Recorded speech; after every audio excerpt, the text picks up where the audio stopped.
Nobody teaches you how to handle money with another person. Not in school, not from your parents. Unless your parents were openly talking about their finances at the dinner table, which statistically, most weren't. So you move in together, or you get married, and suddenly you're just supposed to figure it out. Merge your bank accounts, share your spending history, your financial trauma, your impulse purchases, all of it, overnight. And then, when the friction starts, we blame each other. You spend too much. You're too controlling. Why do I have to justify every single dollar I spend?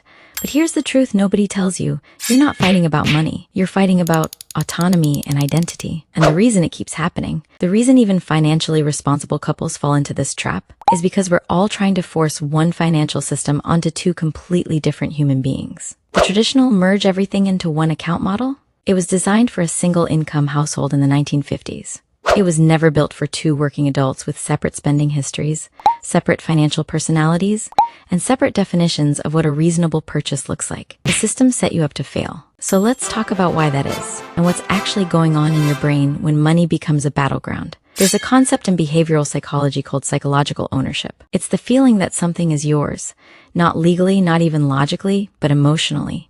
It's yours because you earned it, you chose it, or you've attached part of your identity to it. Think about the last time someone criticized something you bought. Maybe your partner raised an eyebrow at a $60 candle, or questioned a new pair of shoes, or said, "Did we really need that?"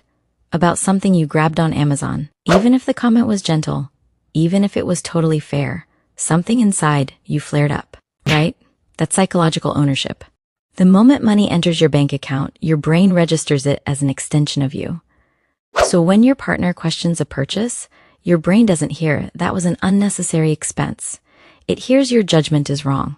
Your choice doesn't matter. You don't have control here. And that triggers what psychologists call a reactance response, a deep, almost primal urge to push back and defend your autonomy. Here's a real-world example. Imagine you stop at Target on your way home from work. You had a brutal day. You weren't planning to buy anything, but you end up picking up a 35% diffuser and a 12 candle and maybe a throw blanket that was absolutely not on the list. And for a moment, in that store you felt good. You felt in control. You made a choice for yourself.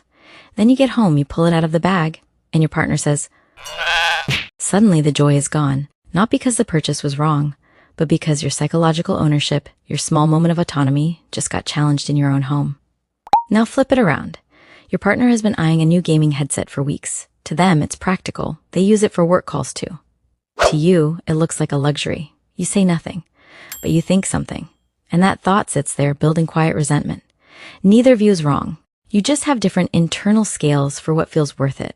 And this is the core problem with merging 100% of your finances into a single account. Every single transaction becomes a negotiation, and over time, those micro-negotiations compound into macro-resentment. Here's the 3-account system. It's simple, it's proven, and you can set it up this week. Account 1, the shared account. This is your household operating account. Every month, both of you contribute a fixed, proportional amount based on your incomes. This account pays for rent, groceries, utilities, subscriptions you both use, and shared goals like a vacation fund or an emergency fund. No debate, no negotiation. It's the household budget. Both of you are equally responsible for it. Account 2 and Account 3, your individual accounts. Each person keeps their own personal spending account, completely separate, completely private. Whatever's left of your paycheck after your shared contribution goes into your account. Your partner buys a gaming headset. That's their money. You spend $47 at Target on a candle and a throw blanket. That's yours. No questions asked. No eyebrow raises, no reactance responses. That's it. That's the whole system. But here's why it actually works. And this is the part most people miss. It's not just about organization. It's about eliminating the psychological trigger entirely. When there's no shared account being drained by your individual purchases, there's nothing to fight about. Your autonomy is protected, your partner's autonomy is protected, and your shared goals are funded automatically before either of you has a chance to drift off budget.